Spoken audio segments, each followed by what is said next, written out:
You may recall that in the year 2000, the Centers for Disease Control reported that 1 in every 150 children had autism. In 2008, the numbers dropped to 1 in 88 children. And now, in the year 2013, the CDC reports 1 in 50 kids in the U.S. has autism. It's even been said it's as high as 1 in 25. Now, obviously, the numbers aren't getting any better, and there are so many studies out there that try to pinpoint exactly what could be behind this disorder. In fact, one recent study through the University of California suggests the leading cause of autism is genetics. Another study published in the New York Times suggests people with autism have mutated cancer or tumor genes which cause the brain disorder. Well, regardless of the cause, it would be nice to be able to detect autism as early as possible. Another new study may offer hope of allowing us to do exactly that. Translational Psychiatry reports a test for 6 antibodies in a pregnant woman's blood may predict which children are at highest risk of developing autism. The study suggests these antibodies interfere with fetal brain development during pregnancy. The study also suggests this test may predict with more than 99% certainty which children are at highest risk of developing autism.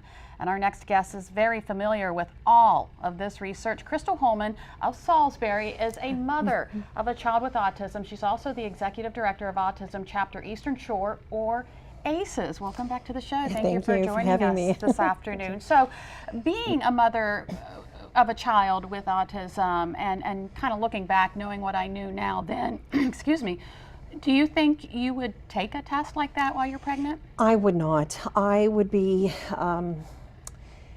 I feel that every baby in the world is a blessing. So for myself, I would not want to know in advance that early in advance that my son has autism. I don't mind after he was born to find out the information, but not during the pregnancy. And only because I fear that many women would do everything in their power to not have this journey. Right, right. And your son's name is Hayden, yes, by the way. Yes, yes. So when did you find out? My son was actually 2.5 years old before we got the diagnosis. He was a normal baby boy, and he was a 10-pound healthy boy and developed normally. And at 18 months, he started changing, and we went to doctor after doctor. And from 18 months to 2.5, it was drastic change. And by 2.5 years old, he was nonverbal, non-social. You couldn't touch him, and he couldn't look at us. He couldn't touch anything. Now, we're always hearing about different causes for autism, or speculated causes. You know, is it environmental? Is it the thimerosal in our vaccines? Could it be the food we eat? Well, there are so many different, I guess, assumptions of what is going on in the world. But I can tell you that through the Marisol study, they said at one point that there was so much mercury in the shots that it was enough to kill 3 large elephants.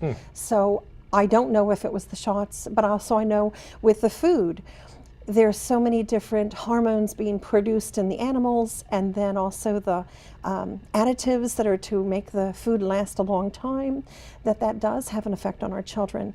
And I know that for my son, we actually did the blood work. We did the blood, and we found out there was no abnormalities of any kind through chromosomes, through the genes. There was no Fragile X, so there was no rhyme or reason, they said, for my son to have autism. So you focused on the food?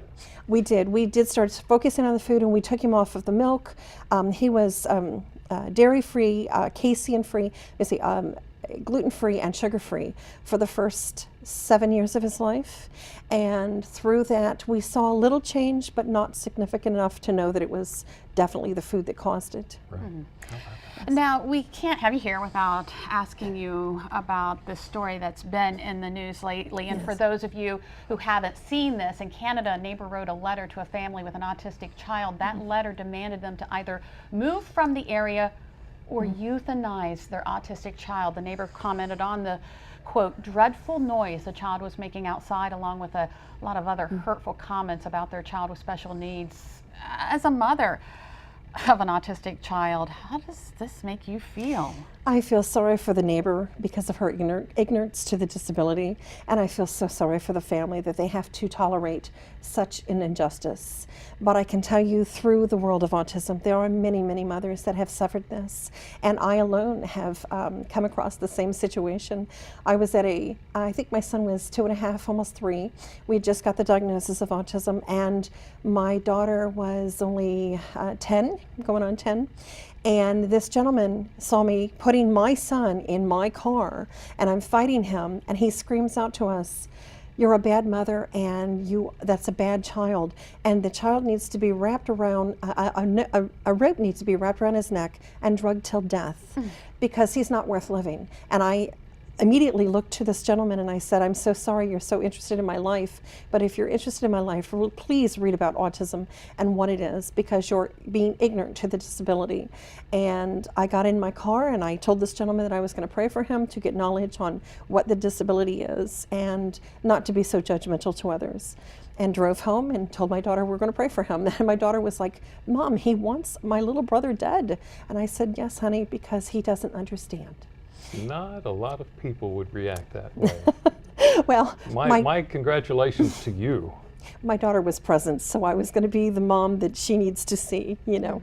So I had to make sure. So education, you say, is key. Absolutely.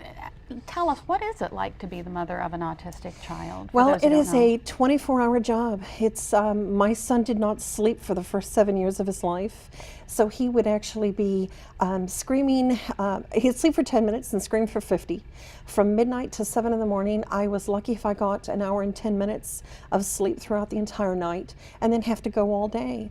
And through the day, he demanded all of my attention and wanted me 24/7. He couldn't communicate, and I couldn't communicate with him. So he had this massive communication frustration. It's very tolling on the marriages. It's about 87% of the marriages split up because of the child having autism. The disability is overwhelming because of the demands. Yes. Well, to try to deal with those demands, there's an event coming up, as a matter of fact. I want you to know about this for sure.